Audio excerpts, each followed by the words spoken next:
toda interpretación se juega, digámoslo así, en la circunstancialidad, en la transitoriedad, en la precariedad fundamentales o esenciales que la constituyen. Entonces, en ese sentido, digamos, podríamos decir que la hermenéutica en esta dirección es una filosofía, es una reflexión muy compleja de este carácter inestable del texto, en el que procura seguir las huellas de su sentido en el orden de una interpretación como conversación múltiple y abierta con los significados del texto y con las lecturas que ese texto propicia a través del tiempo. Es otro dibujo el que tenemos aquí. Digamos, estamos ante una imagen del proceso de relación con el texto que es radicalmente distinta, tanto a la que tiene el pensamiento antiguo como a la que tiene el formalismo. Pero quizás yo creo que en esta dispoliación de múltiples líneas de interpretación, de múltiples hermenéuticas que se derivan desde el romanticismo, quizás lo que aparece como un elemento común es el reconocimiento de que el texto tiene pliegues y complejidades de sentido, de que el texto no se agota en su literalidad, y de que quizás lo más fundamental del texto va más allá de su literalidad. Digamos que aquí el pensamiento hermenéutico está planteando la literalidad como límite posible de toda hermenéutica y como límite posible del propio texto. Digamos, se funda en la convicción, el pensamiento hermenéutico desde el romanticismo propiamente, se funda en la convicción de que el texto quizás tiene dos propiedades claves. Por una parte, esta multiplicidad de sentidos que se pliegan y repliegan en su superficie, y por eso tiene sentido la tarea interpretativa. No hay interpretación de las superficies. Si la interpretación se detiene en la superficie, ya no viene al caso la interpretación.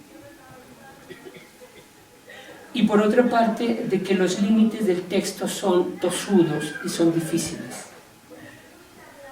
¿Cuál es el final del texto? El texto se realiza en su afuera. Es un poco lo que este pensamiento está poniendo en juego. Solo fuera del texto, el texto adquiere su dimensionalidad. No hay ni comienzo ni final del texto, ambos son un problema, porque no hay texto autocontenido, ni autorreferencial. No hay un texto totalmente, plenamente autocontenido, ni plenamente autorreferencial. Quizás solo el Aleph, pero el Aleph es el universo entero, ¿no? Es la infinitud.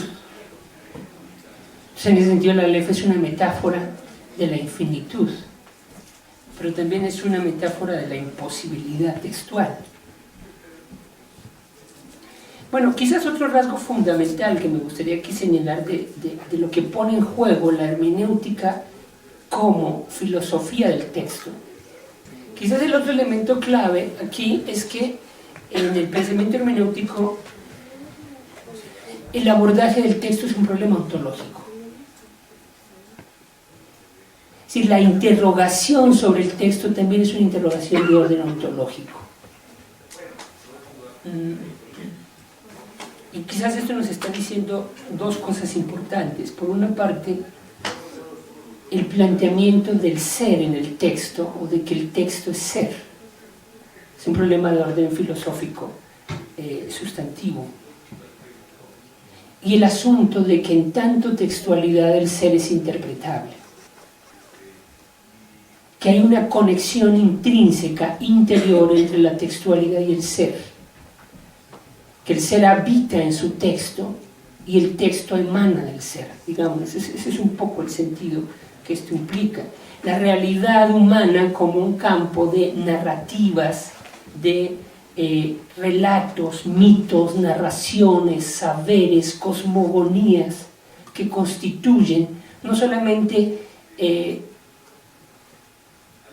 al estilo de Lotman el medium en el que habitamos, sino que constituye lo que somos. Eso es un poco la línea que aquí se abre, ¿no? En esas narrativas, en esas cosmogonías, en esa herencia poética, narrativa que constituye nuestra cultura, que configura nuestro lenguaje, nos constituimos y emergemos, digamos, de esa multiplicidad compleja, hipermacrotextual, que constituye el mundo humano, digámoslo así. Quizás eso sería una forma más contemporánea de traducir esta idea, que tiene muchas otras implicaciones, por supuesto, de Heidegger del lenguaje como la casa del ser. Lo que está significando en última instancia es esta dependencia o esta pertenencia, esta inherencia del ser al lenguaje y del lenguaje en esta multiplicidad de narrativas, cosmogonías, textualidades. Esa es buena parte del desafío de la hermenéutica contemporánea desde Gadamer y desde Paul Ricoeur. Lo que procuran hacer tanto Gadamer como Paul Ricoeur es descifrar este significado del texto como ontología,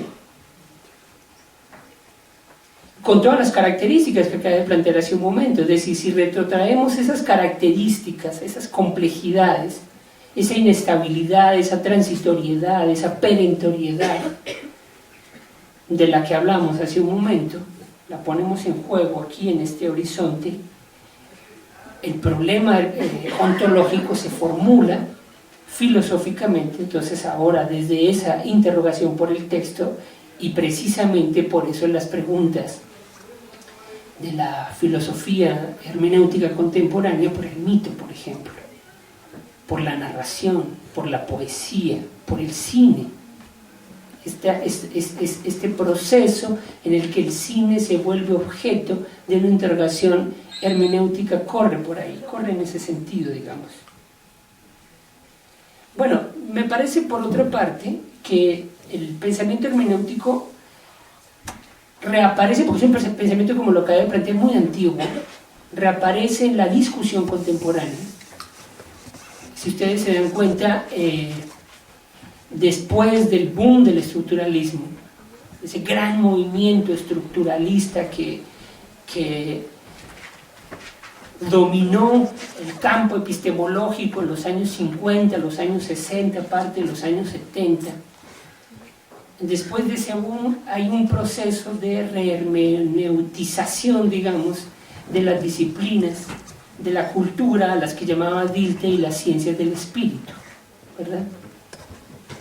Por cierto, Dilthey hacía esa diferenciación entre lo que él llamaba las ciencias de la naturaleza frente a las ciencias del espíritu, y lo que procuraba era establecer una línea limítrofe entre una y otra para mostrar que los principios epistemológicos y metódicos con los cuales se despliegan las ciencias del espíritu no necesariamente, no tienen que estar sometidos a los criterios de las ciencias de la naturaleza. Básicamente lo que hacía Dilthey era plantear que el campo de las ciencias de la naturaleza estarían definidos por el orden de la explicación definido en el campo de las leyes. Por esta suerte, piensa Dilthey, de dislocación entre el sujeto y el objeto del proceso epistemológico, ¿no? Y Dilthey lo que suponía es que en el campo de las ciencias del espíritu no hay dislocación sujeto-objeto, porque no hay objetos, porque todo el problema del conocimiento es un problema de diálogo entre seres humanos. El gran problema de la historia es comprendernos a través del tiempo. En ese sentido, decía Dilthey, aquí estamos no en el orden de las explicaciones, sino en el orden, digamos, de la comprensión. Y la comprensión no está sometida a leyes de causalidad, sino a principios de interpretabilidad, decía Dilthey, ¿no? Bueno, en el horizonte contemporáneo, a partir de un poco de los trabajos de Paul Ricoeur y otros autores, el campo de las ciencias sociales es rehabitado por la hermenéutica, Pero ya incluso superando esta distinción entre interpretación y explicación, porque en el interior mismo de las ciencias del espíritu, de esto que Dilthey llamaba las ciencias del espíritu, se producen modelos explicativos. Modelos explicativos que convocan o que tendrían que articularse, piensa Ricoeur, en el arco de la interpretación.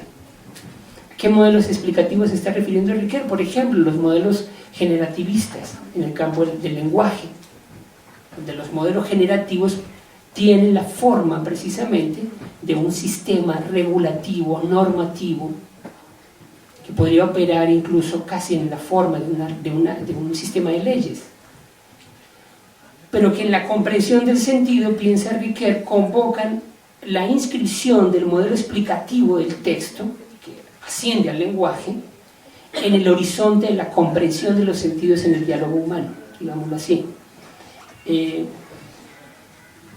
Bueno, desde los años 60 comienza a generarse un giro en las ciencias sociales hacia este horizonte hermenéutico. En el campo de la antropología, a través de la antropología interpretativa, básicamente con las obras señeras de Turner y de Geertz y de White. En el campo de la sociología interpretativa, en el campo de la historia, sin lugar a dudas, ¿no? Porque el gran problema de la historia, comienza a verse con mucha claridad, es el problema de la interpretación del tiempo.